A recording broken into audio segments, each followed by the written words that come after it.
Hey guys, this is Luke coming back at you guys from the Playhouse. Today we're going over the Elegoo Mars 2 Pro right here. I've had this baby for a little over a year now, and we're kind of going over it since I've put in probably at least 10,000 hours in this printer. It's what started this whole print farm, and let's just dive right into my thoughts about it. So, my thoughts. I'm just not even gonna cut the video right here and make it seem like I cut the to jump to a different clip. No. My thoughts on this video, on this printer, you can tell by me still that's disgusting. By me still having the printer that it works phenomenally still to this day. The only issues I've ever dealt with is a screen replacement, which has been fairly simple, all things considered. And I replaced the bed now twice because the first bed I ordered when I lost the first one, it didn't work. It kind of broke and rusted, and it was disgusting. And I take care of these machines for the most part. Don't look at the cases, they kind of just get messy over time.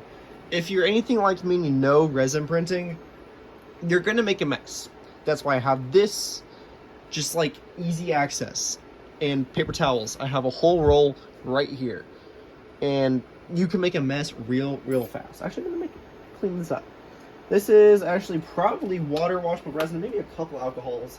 I use a lot of water washable resin, and it just makes things a lot easier on me. So that just eliminated a lot of this sticky stuff. Anywho, printer works great, even to this day. The original USB stick died. Actually, I replaced it with this one. This is just a SanDisk, I don't know, 64 gig. USB 3 or something like that. I got like 4 of them for all my printers. And fun fact about this printer, whenever you power it up, this cannot be in the printer for it to start, otherwise it will not power on. Don't ask me why, I don't even know. So that's something to consider whenever you're powering it on and you want to replace the USB drive, because that's one of the first things I ever recommend to people getting a Mars 2, is get a different drive, because this one sucks. I actually just had it die because I was putting it on a different printer. And it's a hunk of junk. It's like foldable, and this one's all gross now because I didn't take care of it initially. But it's super temperamental. Don't ever recommend using this. Get a different one. Just don't waste your time with it. It's worth the extra $10 or whatever. Get a proper USB stick. Actually, this is 120 gigs. My bad. There it is right there.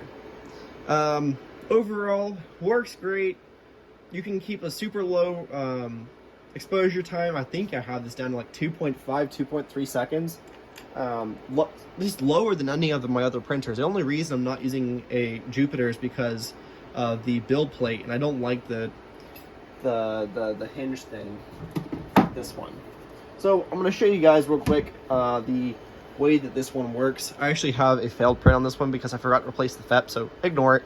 That's one thing about this printer, and specifically is you will need to replace the FEP at one point or other. It will die on you, unlike any other printer. Super cheap to kind of maintain. It's kind of just the cost of keeping up with one of these.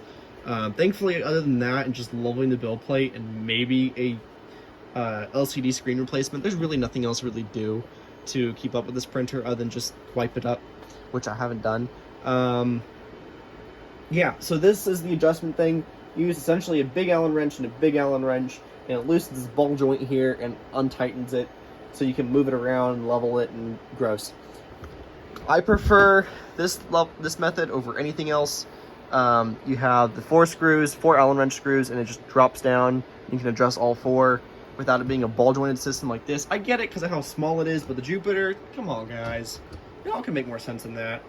I say this because I like Anycubic, because generally I like the way theirs are formatted. I prefer the Elegoo UI here. It's super simple, super basic. You got your print, you got your system, and you got your tools. Tools are your like homing and cleaning, info, that, and then you got your printing from your USB stick. This one doesn't have Wi-Fi over, Bluetooth, whatever. Garbage. Ignore it. Yeah, it has a super robust. This has lasted. My thumb screws, they're getting a little rusted out, and I've definitely driven holes or dug into the metal of the vat, which I love. It's a metal vat. It's great for the size. I'm not sure I'd get a metal vat for all my other printers. Works great for what it is. It's a 2-part FEP replacement system, super easy to maintain. It's actually probably the easiest among all my printers to maintain as far as FEP goes. It has a filtration system in the back here, and it kept out smells for quite a while until eventually the activated carbon died. And unfortunately, to get into this and replace that, you have to take the whole printer apart, and it's really a nuisance. That's one thing I like about the newest printers that are starting to come out, is you're seeing like almost like a tab insert thing where you can just push in, push out, and it comes to the activated carbon, you just replaced it. Super easy. One of my alternatives to that was actually getting the the Elegoo filtration things, and I got 2 of these. The battery doesn't last near as long as it should, quite honestly, but it came with like 4 different things of like activated charcoal or carbon or whatever, and so I just put it here in place of it, and it worked great for 4 hours. Then it died. I'm unapologetically just gonna be like, yeah, it died. It doesn't really keep up with itself. It might last overnight, but that's about as much as it does, and you gotta plug it in again. And with this machine in particular, there's no way to keep it like plugged in easily without letting some of the fumes out, and it kind of just sucks. Yeah, as far as that goes, I mean, it works. Trying to think if there's anything else that's worth mentioning about this printer. It's tiny, it's cheap, works great. Honestly, for your first beginning printer, for as small as it is, highly recommend it to make sure you know what you're doing about getting into this hobby, or if you make it a business, whatever. Definitely recommend starting here before getting something like an Elegoo Jupiter or an Ancubic Photomana X, just with the bigger formats. And if you make a mistake, you'll have bigger mistakes. If you make mistakes here, you'll have smaller mistakes, and you'll kind of get the gist as to how to maintain a printer like this. It's almost like a doll, like keeping up with a doll as a child or something. You know, kind of learning responsibility with this. This is exactly what I'd recommend starting with. And if for some reason your carbon activator does break, highly recommend getting like a little filtration unit right here. This is what I've been running, and I think the filter's actually died now. I gotta get a new one, but this one's easy replaceable. It's Levoit. It's Levoit. I got it off Amazon. It's like $70. Works great. It has 3 different settings, and it's Amazon Alexa controlled. I have a dot over there that controls it. Works fantastic. So if I'm in my bed and I hear a power flicker or whatever, which actually happens a decent amount, which has caused some of these prints to fail over time, I'd be like, hey, turn on the air purifier fan speed to 2 or whatever. Like, okay, and it does it. Works great. Lovely. Yeah, I mean, it's super basic. There's not much to keep up with this printer. It's honestly quite fantastic. One thing to consider is getting a Wham Bam plate. I had one on this printer for a while, except it was like a knockoff one, and it just, over time, the adhesive fell off, and I just didn't waste my time getting a new one. And every time I'd pull the Wham Bam or whatever plate off, I'd have to clean the resin in between the magnetic layers. It just got a little bit more maintainy than I wish to be doing, and it was a lot sharper on the edges.